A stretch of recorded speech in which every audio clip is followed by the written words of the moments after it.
Sourav Ganguly, one of the most successful captains.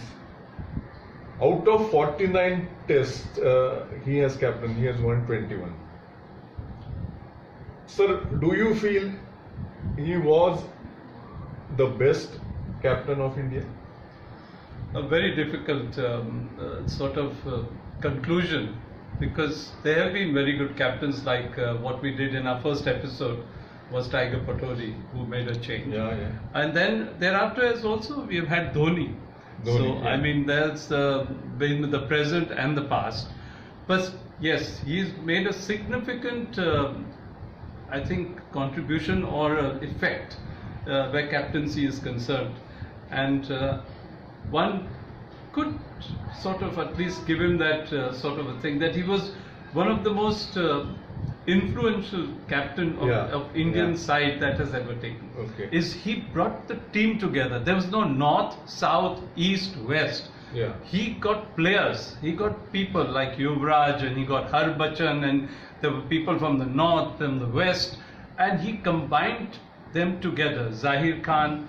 And what he did was, I think that was an incredible achievement, and he got India together. And at a time when India was really, you remember, there was all that effect about all those problems about match fixing and allegations. So he knocked that whole system out, and suddenly India became one. And I think he was also lucky in the sense that he had somebody like Dravid, Lakshman, and of course naturally Tendulkar in his middle rank with him as well, and Sehwag came in as well. So he had a fantastic batting lineup, all from all over the place, and so is it with his bowling lineup, with Harbachan and Kumble and Zahir Khan to bowl. And so I think he really made something that was incredibly good. He united India. Instincts are very important. Dhoni did exactly the same. I mean, do you remember in the first 20 over game when we won the World Cup? Last over he gave to Joginder. Correct. I mean, he went very much by instincts. But in Test cricket, you have to do planning. Of course. And he's been able to do that as well. So let's not just say that everything was instinctive. Of course. It was. But then again, you know, if you have a tall score, if you have a chap like Tendulkar getting a double 100 or 100 and odd, and you get Sehwag getting you a brilliant triple century and getting you runs, a lot of things come into place. So it's also a lot, a captain depends a lot on his team as well. Absolutely. You could be a very, very good captain, but you may not have the team backing you up. And everything, I think that was a major change in Indian cricket, in the sense that people started looking at us as a threat overseas. It's a very sad thing that happened in Indian cricket at that stage, because we were flying, we were on an uphill, and it was Greg Chappell who it was Ganguly who got him more or less there, and not only that, Greg Chappell helped him before he went to Australia and he got a lovely 100 in Brisbane. So there was a great camaraderie between the two, and sometimes something happens and it goes anti. I think suddenly Greg thought that he needed a new Indian team. And he's also a very sort of a strong personality as a person, and so is Ganguly. And I think that's where it was more of a cultural personality clash. And what happened, Greg started identifying a lot of Ganguly's pet players as well. So I think they suddenly became again disintegrated into, and that was the chaos that took place.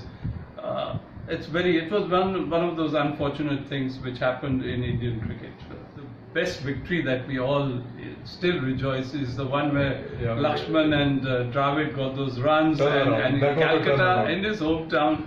That was a fantastic win, because you have to realize the pressure he put onto Australia with Harbachan and the feed placement which he put through was quite nice. One is getting a lead, and the other is actually sort of utilizing it and putting that pressure.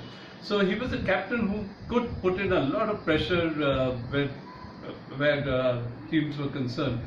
He brought in a lot of aggression, which was which you could see now.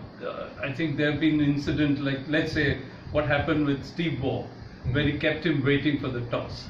Now it was sort of getting that one-upmanship with him.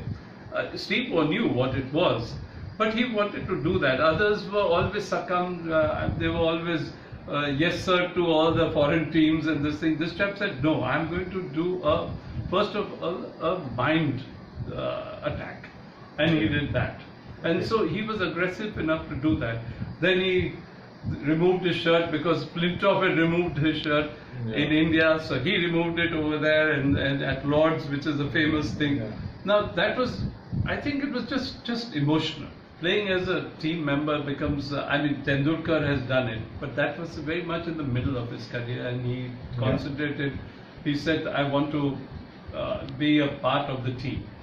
Same thing if you, yesterday Shane Warne said about Joe Root, that I think he should give up captaincy and Butler should be made as a thing. See, so Ganguly was not somebody like, let's say, Sachin Tendulkar. But times what happens when you've captained the side and you've really made the change and you've been the father figure for a lot of people, I think when you lose that captaincy, you should, I would say that you should automatically retire or gracefully get out of it. Do you think in today's era, where there are 3 formats, would Sourav Ganguly have been captain of India in all the 3 formats? 100%. 100%. Because he would have played in all the 3 formats. Yeah, as a batsman, he was very aggressive. So, and I think you needed his sort of captaincy as well. So, of course, I would say 100%.